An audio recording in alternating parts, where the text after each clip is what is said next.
மாணவர்களுக்கு இனிய மாலை வணக்கம்.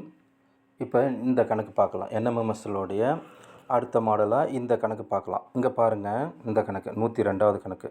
இங்கே பாருங்கள், ஒரு புள்ளி இருக்குது. அந்த புள்ளியை சுற்றி இப்படி எல்லா பக்கத்துலேயும் கோணங்கள் கொடுத்துட்டு, எல்லாத்துக்கும் வந்துட்டு ஒரு சில கோணங்களுக்கு எல்லாத்துக்கும் மதிப்பு கொடுத்துட்டு, இந்த ஒரு கோணம் மதிப்பு கொடுத்துட்டு எக்ஸ் ஒரு மதிப்பை வந்துட்டு எவ்வளோன்னு சொல்லிட்டு கேட்குறாங்க. எம்முன்ற கோணத்தினுடைய மதிப்பு என்னன்னு சொல்லிட்டு கேட்குறாங்க.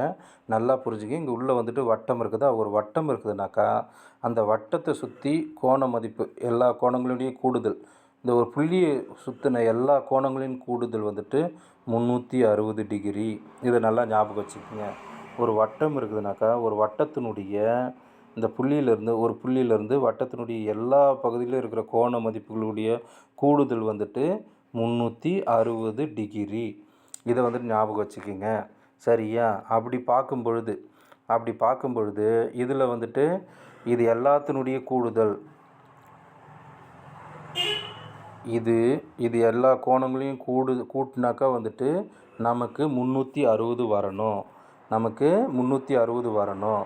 இப்போ அவங்க ஒரே ஒரு கோணத்தினுடைய இந்த எம்முன்ற கோணத்தினுடைய மதிப்பு மட்டும்தான் கேட்டிருக்கிறாங்க. அப்போ நம்ம இந்த எல்லாத்தையும் கூட்டினா 360 நமக்கு ஆன்சர் வரணும். அப்போ இதை எப்படி கண்டுபிடிக்கலாம்? இந்த 88, 60, 18, 72 இது எல்லாத்தையும் கூட்டிக்கிட்டு அதை 360லேருந்து கழித்தோம்னாக்கா நமக்கு வந்துட்டு இந்த கோணத்தினுடைய மதிப்பு நமக்கு தெரிஞ்சிடுமா? சரி, அப்போ எல்லாத்தையும் கூட்டலாமா? 88, 60, 18, அதுக்கப்புறம் 72 இது எல்லாத்தையும் கூட்டினா நமக்கு என்ன வரும் அப்படின்னாக்கா 238ன்னு வரும். 238ன்னு வரும். இந்த 238 360லேருந்து கழித்தோம்னாக்கா 238 கழித்தோம்னாக்கா இங்கே மேலே வந்துட்டு 0 இருக்குது. அதனால் பக்கத்துலேருந்து ஒன்று கடன் வாங்கினாக்கா இந்த இடம் 10ன்னு மாறிடும். இந்த இடம் 5ன்னு மாறிடும். இந்த 6 இருக்கிறதுல 5ன்னு மாறிடும். இந்த 0 இருக்கிறதுல 10ன்னு மாறும். 10ல் 8 போச்சுன்னா 2. இங்கே 5 இருக்கும். இந்த 6ன்ற இடத்துல 5 இருக்கும். 5ல் 3 போச்சுன்னா 2. 3ல் 2 போச்சுனாக்கா 1. அப்போ 122. இதுக்கான ஆன்சர் வந்துட்டு 122. அந்த எம்மோட கோணம் வந்துட்டு 122. சரி, இந்த கணக்கு இந்த மாதிரி இருக்கா? வேறு சில கணக்குகள்லாம் வந்துட்டு ஒருவேளை இப்படி ஒரு கோடு போட்டுட்டு இதில் 3 கோணம் இப்படி கொடுத்துட்டு ஏதாவது வந்துட்டு 2 கோணத்தினுடைய மதிப்பு கொடுத்துட்டு இப்படி 4 கோணம் இருக்குது இதில். சரியா? இப்படி ஒரு மதிப்பு கொடுத்துட்டு 3னுடைய கோண மதிப்பு கொடுத்துட்டு ஏதாவது ஒரு கோணத்தினுடைய மதிப்பை வந்துட்டு இப்படி கேட்டாக்கா எப்படி நம்ம சொல்கிறது? இப்போ இது பாரு, ஒரு கோடு.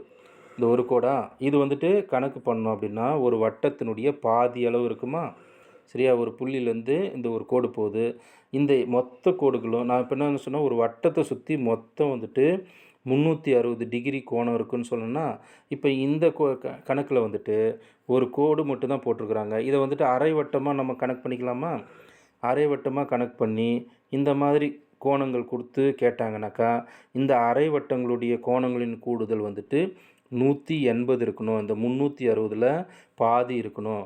அப்போ இந்த மாதிரி ஒரு 3 4 வந்துட்டு கோணங்களை கொடுத்துட்டு நமக்கு ஒரு கோணத்தினுடைய மதிப்பு கேட்டாங்க அப்படின்னாக்கா அந்த இருக்கிற கோணங்கள்லாம் வந்துட்டு கூட்டிட்டு 180னால் நீங்கள் வந்துட்டு கழிச்சிங்கனாக்கா வர்றது தான் வந்துட்டு ஆன்சரு. உதாரணத்துக்கு இது ஒரு 10 டிகிரி கோணம், இது வந்துட்டு ஒரு 30 டிகிரி கோணம், இது வந்துட்டு ஒரு 50 டிகிரி கோணம் அப்படின்னு சொல்லி கொடுக்குறாங்க.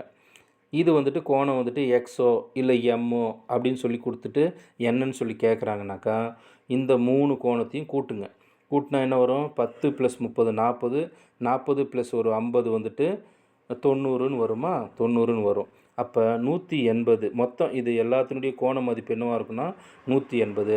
ஆனால் நமக்கு ஒரே ஒரு கோணத்தோட மதிப்பு கேட்குறாங்க, அதோட மதிப்பு கொடுக்குறாங்க. மீதி 3 கோணத்தோட மதிப்பு கொடுத்துருக்குறாங்கனாக்கா அந்த 3 கோணத்தையும் வந்துட்டு கூட்டி இந்த 180னால் நீங்கள் வந்துட்டு கழிச்சிட்டிங்கனாக்கா வர்றது தான் வந்துட்டு விடுபட்ட கோணத்தினுடைய மதிப்பாக இருக்கும். சரியா? இந்த மாதிரி வந்துட்டு நீங்கள் யோசிச்சிங்க.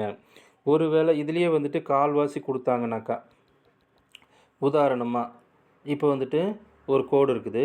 இதில் இந்த இதுலேயே வந்துட்டு கொடுத்து இதில் எதனா ஒரு மதிப்பு கொடுத்தாங்கனாக்கா இப்போ இது வட்டத்தினுடைய கால் பகுதின்னு அர்த்தம். சரியா? இது வந்துட்டு ஒரு அரை வட்டம், இது ஒரு முழு வட்டம்னாக்கா இது வந்துட்டு ஒரு கால் வட்டம். சரியா? அப்போ இதனுடைய மொத்த கூடுதல் என்னவாக இருக்கும்? 90 இருக்கும்.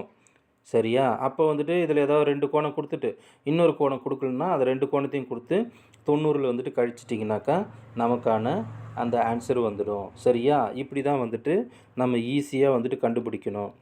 சரியா? என்எம்எம்எஸ் தேர்வுக்கு வந்துட்டு நம்ம கொஞ்சம் லாஜிக்கலா யோசிச்சோம்னா, நம்ம ஈஸியா வந்துட்டு பாஸ் பண்ணிடலாம். சரியா? ஓகே. அடுத்த கணக்குல சந்திப்போம். பாய்.